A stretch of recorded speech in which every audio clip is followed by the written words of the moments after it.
महत्त्वाची बातमी। मंत्री धनंजय मुंडे यांची विरोधकांसह सत्ताधाऱ्यांनी चांगलीच राजकीय कोंडी केली। त्यामुळे मुंडे यांच्यावर मंत्रिपदाच्या राजीनाम्यासाठी दिवसेंदिवस दबाव वाढत चाललाय। इकडे नेत्यांच्या भेटीगाठींना वेग आल्यामुळे धनंजय मुंडे यांच्या मंत्रिपदाचं नेमकं काय होणार याविषयी राजकीय वर्तुळात तर्कवितर्क लावले जातात।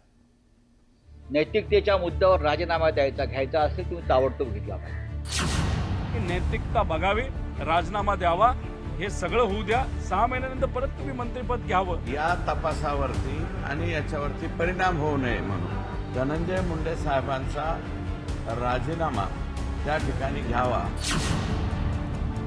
धनंजय मुंडेंनी फेअर ट्रायल होण्याच्या दृष्टिकोनातून त्यांनी राजीनामा द्यायला पाहिजे।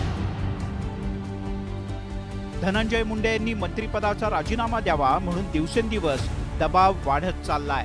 मी धनंजय रुक्मिणीबाई पंडितराव मुंडे ईश्वर साध्य शपथ घेतो की खरं तर मुंडेंनी मंत्रिपदाची शपथ घेऊन पुरे 3 आठवडे उलटलेले नाहीत, तोच त्यांच्यावर राजीनाम्याच्या मागणीचा दबाव वाढलाय।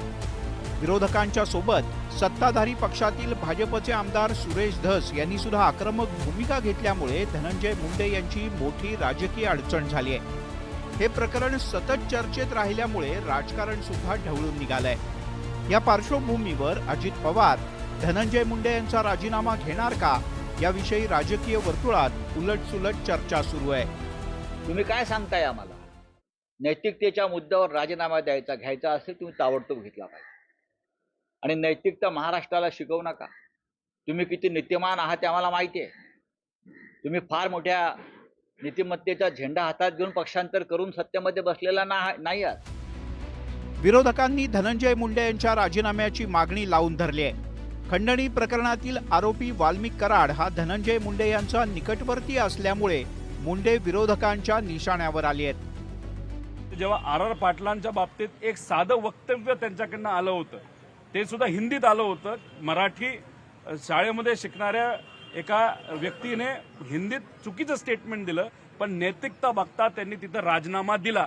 आमचं मत आहे की नैतिकता बघावी, राजीनामा द्यावा, हे सगळं होऊ द्या। 6 महिन्यानंतर परत तुम्ही मंत्रिपद घ्यावं। एकीकडे विरोधकांच्याकडून मुंडेंच्या राजीनाम्याची मागणी केली जाते, तर दुसरीकडे अजित पवार यांच्या राष्ट्रवादीकडून मुंडेंच्या बचावासाठी फारसं कुणी पुढे येताना दिसत नाही।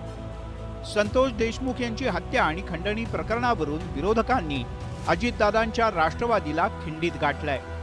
तर इकडे गेल्या काही दिवसात धनंजय मुंडे आणि सुरेश धस यांनी मुख्यमंत्री फडणवीस आणि उपमुख्यमंत्री अजित पवार यांच्या भेटी घेतल्याचं पाहायला मिळत आहे।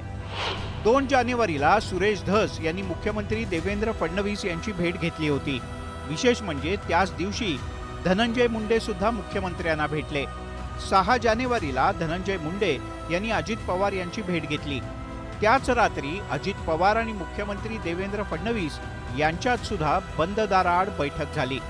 इकडे 6 जानेवारीला सुरेश धस यांनी चंद्रशेखर बावनकुळे यांची सुद्धा भेट घेतली होती।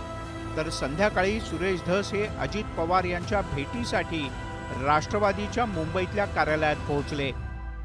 यांना फुल सपोर्टेड भूमिका आहे। आकांची भूमिका फुल सपोर्टेड आहे। आकाला माहित नव्हतं का काय चाललंय जिल्ह्यामध्ये 5 वर्ष? आता सांगता काय? नैतिकता शिल्लक नाही त्यांच्याकडे, तुम्ही नैतिकता सांगायला। धनंजय मुंडे यांनी नैतिकता म्हणून राजीनामा द्यावा अशी आग्रही मागणी केली जाते। पण गेल्या काही दिवसातल्या नेत्यांच्या भेटीगाठींच्या पार्श्वभूमीवर राजकीय पडद्यामागे नक्कीच काहीतरी घडतंय अशी चर्चा मात्र राजकीय वर्तुळात सुरू आहे। Bureau report, news 18 Lokmat.